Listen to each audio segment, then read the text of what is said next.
Wonderful. First off, thank you so much. Hello, everyone. As mentioned, I am Elizabeth Adams, and I'm absolutely thrilled to be here tonight. I bring you greetings from the very, very cold Minneapolis, Minnesota.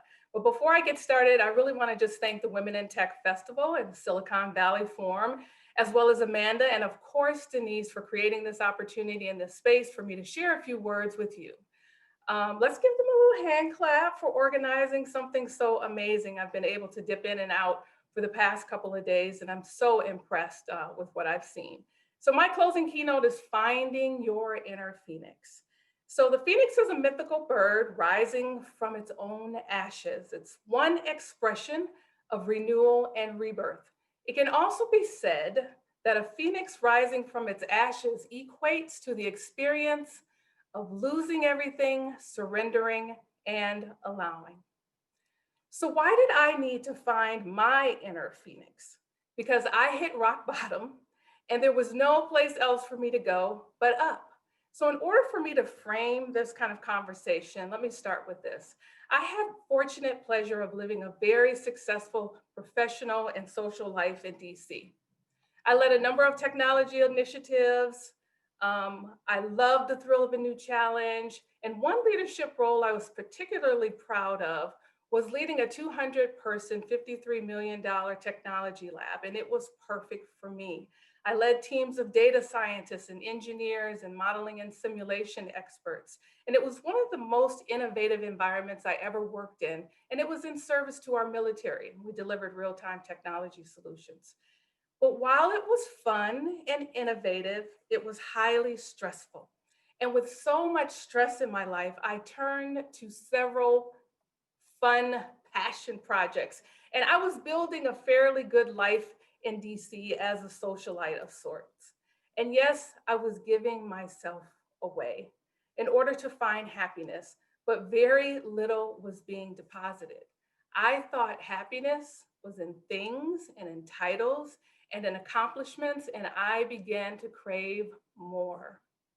And as I was about to hit my breaking point, I didn't even know it. I had luxury vehicle, I was in a relationship with a great guy, we had a great home, and we even had a yacht. We would spend many times right in Georgetown, outside the Kennedy Center. But this is when everything began to crumble for me at the end of 2014. I decided at that time it was probably a good time to return back to Minnesota. My father was really sick, and I wanted to be around my family to provide support. So I arrived in Minnesota in 2015 with my degrees and my certifications and all this experience and expertise. And I was so proud to return with all of my accomplishments. I was on top of the world, so I thought, but it crashed very fast. You see, no one taught me what authenticity looked like. So I gave a piece of it away every day. I was never taught to take each moment as an opportunity to show up authentically.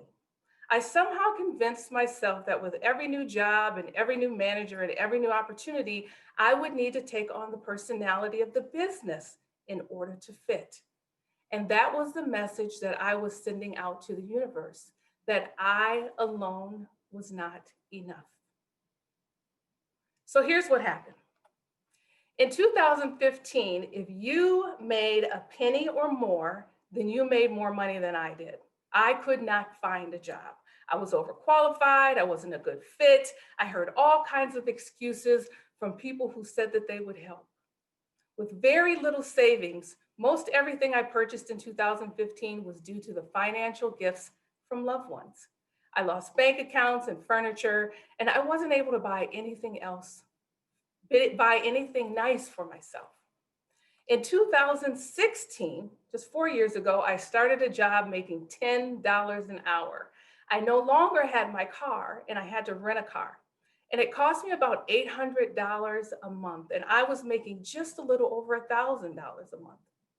I was still in a daze, wondering what was going on. And interview after interview would end with, we decided to go in a different direction, or I'd never get a call back. And what I learned is that what appeared to be disastrous was actually a process of redirection. So many of us have learned to fight for the things that we believe in. And I grew up being taught that advocating meant fighting, shout louder, be more vocal to get what I want.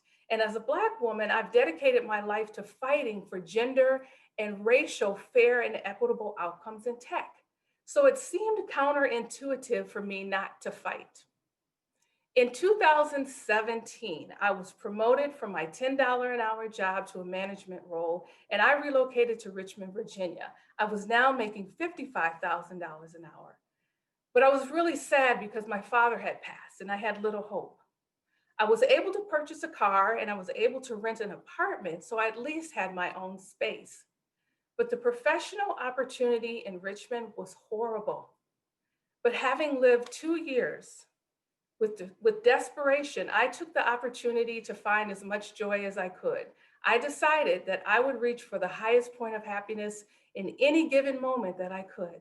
And the conditions of this job were so stressful that I had to step away and return home. It was one of the most racist experiences and environments I had ever worked in.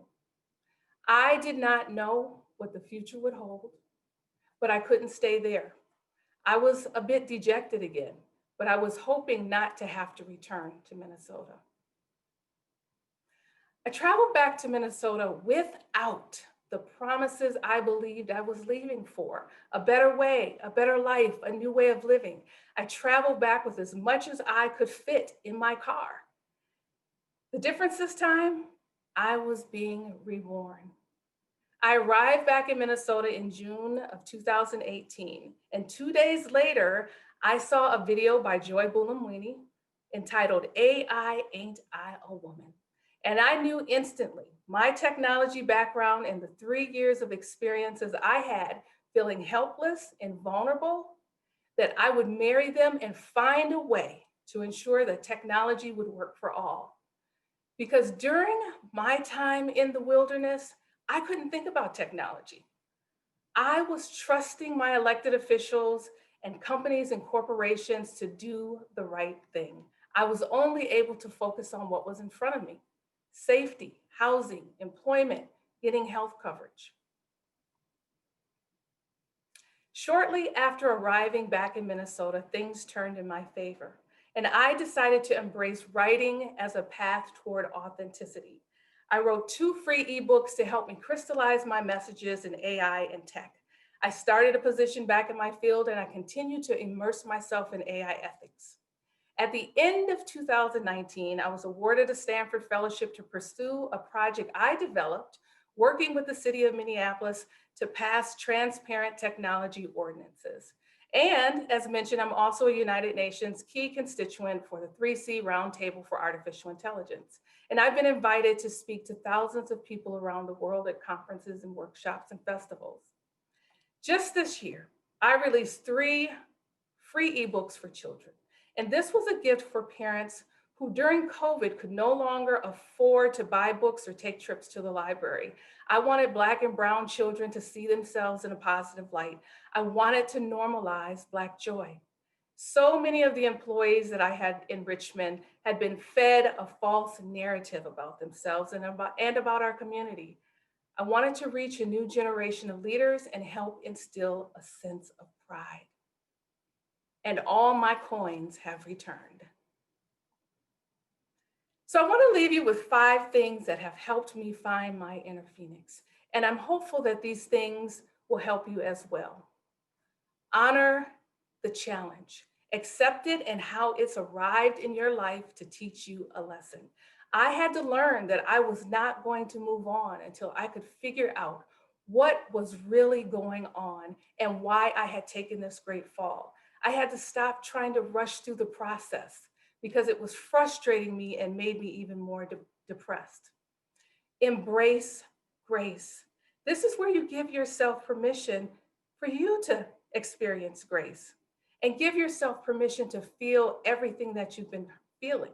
Feel the hurt, feel the embarrassment, feel the sadness, feel the anger and frustration.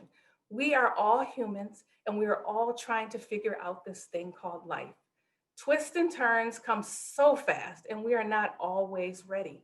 So embrace grace and give your chance to exhale a bit.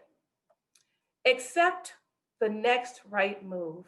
My next right move from making no money was to making $13,000 a year and then $55,000 a year. Then I was able to buy a car and have my own space. And that particular position was also with the airline industry, and I had flight privileges. So I was able to travel all over the world to places such as Cuba and Rome and Paris and Tokyo and Santiago and Quebec and London, all with a backpack. And what this did was it gave me a chance to learn about different cultures and learn about how people work and how they live and how they love. I didn't realize at the time that it was building my desire to support global initiatives. And it was helping me master storytelling skills because I could share the experience of others and why it's so important for technology to be as inclusive and as safe as it can be. Normalize celebrating small wins. With each round going higher and higher, I began to live with a true sense of gratitude and celebrated my small wins. Being able to buy a scone and a latte on my own was huge. Buying clothes again from the department store was huge. And decorating my apartment in Richmond with things that I loved was huge. Connect with expansion. In order for us to grow, we must connect with people, places, and things that expand us. I had to cut off some of my friends and family and associates.